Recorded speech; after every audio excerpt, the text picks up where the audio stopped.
Second Samuel. So if First Samuel was us moving from judges to kings, remember we're talking about the way that not only the names of the books but the governance structure of Israel. Remember in First Samuel they said we want a king, we want a king, we want a king, and Samuel, the last judge, the last kind of prophet, religious leader who's also a political leader.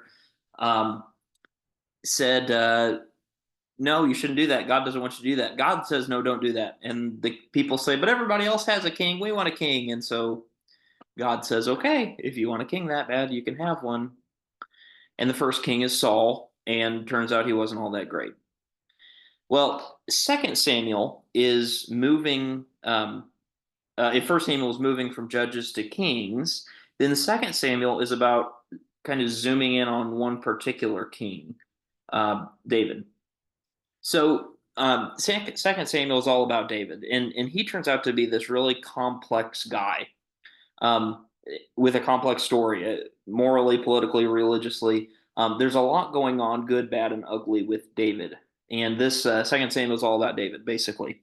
You think the book might be called David, but it's not. So David, we see, has this fantastic potential. Um, because of who he is, because of his character, but also just because of his position.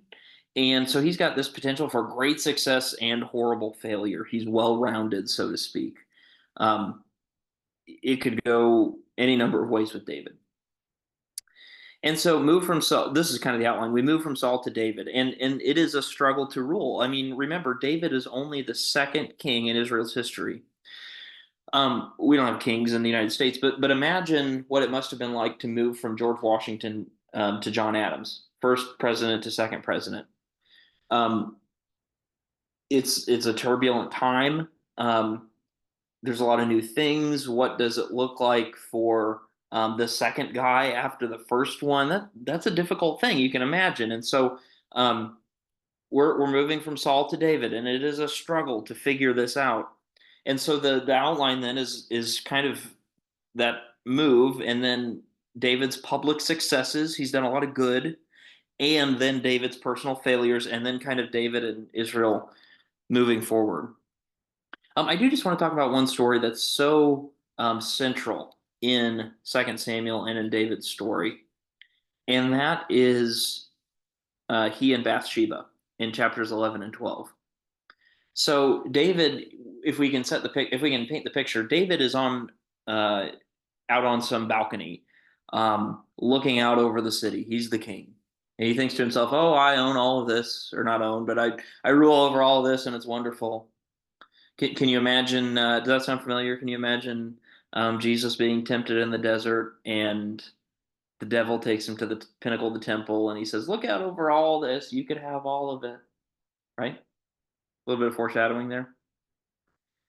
David sees Bathsheba out there when he looks out on this rooftop, and she's bathing. She's married to a guy named Uriah, but David sees her and, quote, summons her, and they have sex, um, even though she's married. And Uriah is off fighting in David's army. This is a guy fighting for David. And turns out after this, she gets pregnant. And so David, as we've said, is a complex character. Rather than saying, um, I've made a mistake. This is a terrible thing I've done. Rather than owning up to it, he schemes. David is a schemer. He schemes to get Uriah back home very quickly.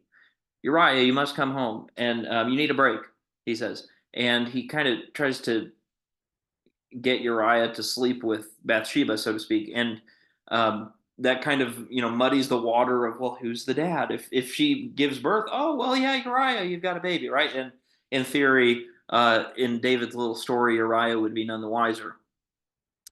And after that, after after this, David sends Uriah back to the war front, and he sends him with this letter. And Uriah isn't supposed to open the letter; he's just supposed to give it to the commander Joab. And so Uriah gives the letter to Joab, and it says Uriah needs to be moved to the very front of the line, so he'll be killed, so that David can be with Bathsheba. Again, scheming. So Uriah dies, Bathsheba gives birth, and the child dies in infancy. And David and Bathsheba later have another child, Solomon, who will be a king. So this is all very slimy, to say the least, right? Um, not only is there all this secrecy and murder, basically, right? I mean, David's kind of an accessory to this, to Uriah's killing, you might say. There's this summoning of Bathsheba. So she is taking a ritual bath to cleanse herself after her period. Leviticus 15, we can read about that. So the rule of that, remember, these are good Jewish people. She is not supposed to have sex until that evening. Um, so my question is, was this coerced sex? Was it sexual assault? Was it rape? We don't know that, but can you imagine a few thousand years ago? You're just a regular woman, and in this patriarchal culture where there's a king, the king comes to you and says, "We're going to have sex." You might as well be coerced, right? Um, I think that's a fair interpretation to say this was not only just adultery, but perhaps even rape. And it's this for David, it's this collision of his kingly, his monarchical powers and God's law. This is why God said, "Don't have a king," right? Because kings become full of themselves pretty quickly. Kings think they can do anything, um, but God's people are to remember they're under God's rule.